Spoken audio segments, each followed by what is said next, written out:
Hello everyone, current affairs planet में आपका स्वागत है। मैं गरिमा खंडेलवाल। जैसे कि लास्ट वीडियो में मैंने आपको राष्ट्रीय और अंतर्राष्ट्रीय जून मंथ का करंट अफेयर का पार्ट 1 करवाया था।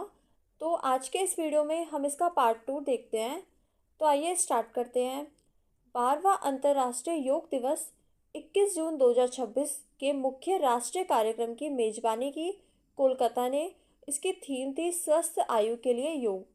और मैंने आपको बताया था कि इसका जो राज्य स्तरीय समारोह जो अपने राजस्थान का वो हुआ था आबूराज में।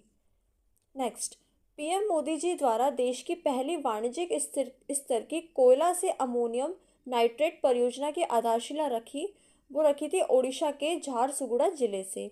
इसमें कोयले को सिंथेटिक गैस सिनगैस में परिवर्तित किया जाता है। इसका उपयोग methanol, urea, ammonia nitrate, synthetic प्राकृतिक गैस और अन्य रासायनिक कच्चे माल से कई उत्पादों के उत्पादन में किया जा सकता है। भारत विश्व में कोयले का दूसरा सबसे बड़ा उत्पादक और उपभोक्ता है। विश्व का 5वां सबसे बड़ा कोयला भंडार भारत के पास है। ठीक है। नेक्स्ट, वर्ष 2025 के लिए विश्व का नंबर 1 जहाज पुनर्चक्रण देश बना है भारत, मीन्स शिप रिसाइकलिंग में, जिसमें वैश्विक जहाज पुनर्चक्रण बाजार में इसकी हिस्सेदारी 35.4%। पहले 2024 के डेटा के हिसाब से इसकी हिस्सेदारी लगभग 30% के समथिंग थी।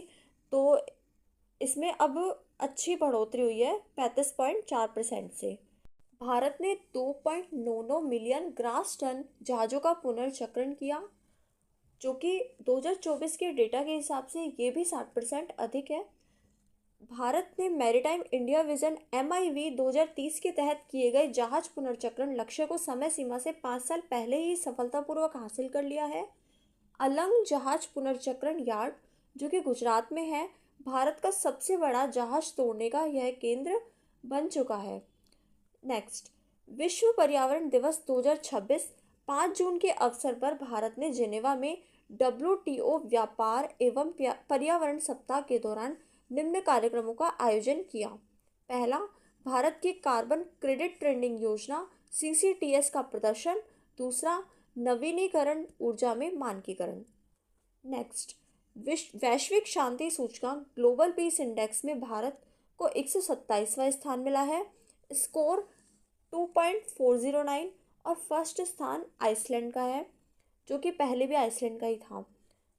नेक्स्ट, भारत इनोवेट्स 2026 के प्रथम संस्करण का उद्घाटन पीएम मोदी जी द्वारा फ्रांस के नीस में किया गया, और इसका उद्देश्य भारतीय डीप टेक नवाचारों को वैश्विक स्तर पर प्रदर्शित और प्रोत्साहित करना है। नेक्स्ट, विश्व पर्यावरण दिवस 2026 वैश्विक समारोह की मेजबानी करी थी बाकू, अजरबैजान में। इसकी थीम थी प्रकृति से प्रेरित जलवायु के लिए, हमारे भविष्य के लिए। Next, G7 outreach summit Evian, France में हुआ। भारत लगातार 8वीं बार अतिथि देश के रूप में आमंत्रित हुआ है। नेक्स्ट, विवा टेक 2026 पेरिस में, यूरोप का सबसे बड़ा टेक इवेंट है। इसमें भारत AI कंट्री पार्टनर है। नेक्स्ट, भारत और फ्रांस 2027 में मिलकर तृष्णा सैटेलाइट लॉन्च करेंगे। यह मिशन विश्व में जल और खाद्य सुरक्षा को मजबूत करने में मदद करेगा। नेक्स्ट, पीएम मोदी जी को स्लोवाकिया का सर्वोच्च राजकीय सम्मान the order of the white double cross first class मिला है। नेक्स्ट, भारत और नेपाल ने क्रॉस बॉर्डर डिजिटल पेमेंट को पूरी तरह से लागू करने के लिए MOU किया है, जिसमें UPI प्लस NPI जोड़ने पर सहमति बनी है। कौशल विकास एवं उद्यमिता मंत्रालय ने एक राष्ट्रीय पहल का शुभारंभ किया, जो कि नवाचार मंत्र। इसका उद्देश्य जमीनी स्तर पर उद्यमिता को मजबूत करना है। मेटा का पहला डेटा सेंटर गुजरात के जामनगर में स्थापित किया जाएगा, जो कि रिलायंस इंडस्ट्रीज ने मेटा के साथ AI डेटा सेंटर के लिए पार्टनरशिप की है। नेक्स्ट, वर्ल्ड इकोनॉमिक फोरम में इस साल के टेक्नोलॉजी ग्रुप की लिस्ट में भारतीय स्टार्टअप शामिल हुए हैं, वो हुए हैं 9, और भारत का स्थान इसमें तीसरा रहा है। Next, ADB Asian development bank देश के सरकारी स्कूलों में सिखाने के नतीजों को बेहतर बनाने के लिए स्कूल नेट इंडिया लिमिटेड के साथ 10 मिलियन US डॉलर के फाइनेंसिंग पैकेजिंग पर हस्ताक्षर किए हैं। इसका उद्देश्य सरकारी स्कूलों में डिजिटल लर्निंग इंफ्रास्ट्रक्चर को बढ़ाना है। प्रथम विश्व योगासन चैंपियनशिप 2026 का शुभारंभ अहमदाबाद गुजरात में पीएम मोदी जी द्वारा किया गया। आयुष मंत्रालय ने योगा 365 अभियान शुरू किया है। भारत के सॉलिसिटर जनरल 2026 से 29 तक तुषार मेहता हैं। इनका कार्यकाल बढ़ा दिया गया है, ये पहले भी यही थी।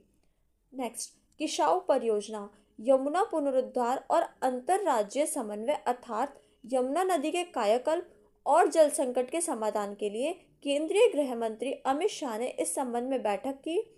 6 राज्य एमओयू पर हस्ताक्षर करने के लिए सहमत हुए हैं, जिसमें हिमाचल प्रदेश, उत्तराखंड, उत्तर प्रदेश, हरियाणा और राजस्थान है। यह परियोजना हिमाचल प्रदेश और उत्तराखंड की सीमा पर टॉस, जिसको तमसा बोलते हैं, नदी पर प्रस्तावित है।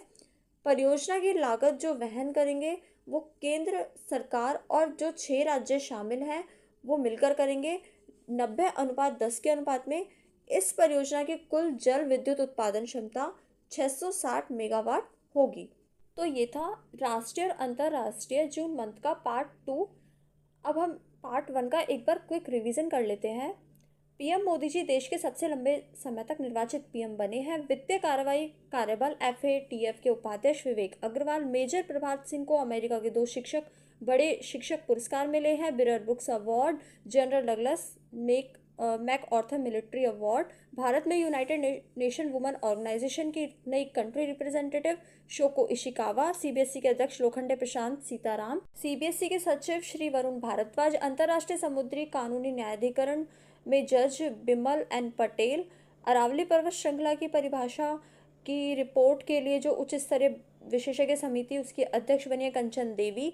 टाइम मैगजीन द्वारा पहली बार जारी की गई टॉप 100 स्पोर्ट्स पर्सन में शामिल होने वाले स्मृति मंदाना, एकमात्र भारतीय खिलाड़ी। वर्ल्ड बैंक में 3 वर्ष के लिए कार्यकारी निदेशक नीलकंठ मिश्रा। 114वां अंतर्राष्ट्रीय श्रम सम्मेलन स्विट्जरलैंड के जेनेवा में आयोजित हुआ। इसमें भारतीय नेतृत्व सुश्री शोभा करंदलाजे ने किया। आयुष्मान भारत प्रधानमंत्री जन आरोग्य योजना को लागू करने वाला देश का 36वां राज्य पश्चिम बंगाल। और विश्व की सबसे बड़ी आश्वासन योजना शुरुआत 2018, रांची झारखंड। केंद्र राज्य का अनुपात है 60-40, पूर्वी राज्यों में 90-10 है। और परिवारों को हर साल 5 लाख तक का कैशलेस स्वास्थ्य कवर मिलता है। CPA इंडिया रीजन जोन 2 का दूसरा सम्मेलन चंडीगढ़ में। और QS वर्ल्ड यूनिवर्सिटी रैंकिंग 2027 में भारत का स्थान शीर्ष भारतीय संस्थान है। IIT दिल्ली 118वीं रैंक। भारत के 100वें रामसर स्थल के रूप में मान्यता जयप्रकाश नारायण पक्षी अभ्यारण्य सुरहताल उत्तर प्रदेश में है। सिविल सेवा प्रशिक्षण के लिए 6 सेंटर ऑफ एक्सीलेंस खुलेंगे। मुंबई अंतर्राष्ट्रीय फिल्म महोत्सव 2026 का संस्करण 19वां था और ये 15 जून से 21 जून मुंबई में हुआ। कर्ता डॉक्टर L मुरुगन 2025 की पेटेंट कोऑपरेशन ट्रीटी PCT में जगह बनाने वाली एकमात्र भारतीय कंपनी। टॉप रैंकिंग में जियो प्लेटफॉर्म 20वां स्थान मिला है। इसको जारी वर्ल्ड इंटेलेक्चुअल प्रॉपर्टी ऑर्गेनाइजेशन द्वारा। एयर इंडिया ने भारत सरकार के नए हब एंड स्कोप विमानन मॉडल के तहत इजी कनेक्ट उड़ानें शुरू की हैं, जिसमें वाराणसी पहल में शामिल होने वाला पहला शहर बना है।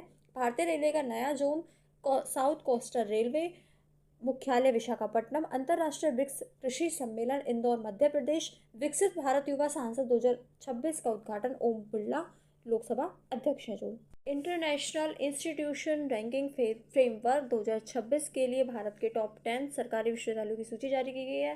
पहला स्थान JLU नई दिल्ली, 7वां स्थान राजस्थान केंद्रीय विश्वविद्यालय अजमेर। भारत की पहली फ्लेक्स फ्यूल यात्री कार मारुति सुजुकी वैगनार और इसको लॉन्च किया है हरदीप सिंह पुरी और नितिन गडकरी ने। भारत में सार्वजनिक क्षेत्र के लेखा परीक्षा में सहयोग बढ़ाने के लिए किस देश के साथ MOU पर हस्ताक्षर हुए? इजराइल के साथ। सैपलिंग डायलॉग 2026 का आयोजन अहमदाबाद गुजरात। सैपलिंग की full form the south Asian policy leadership for improve nutrition and growth.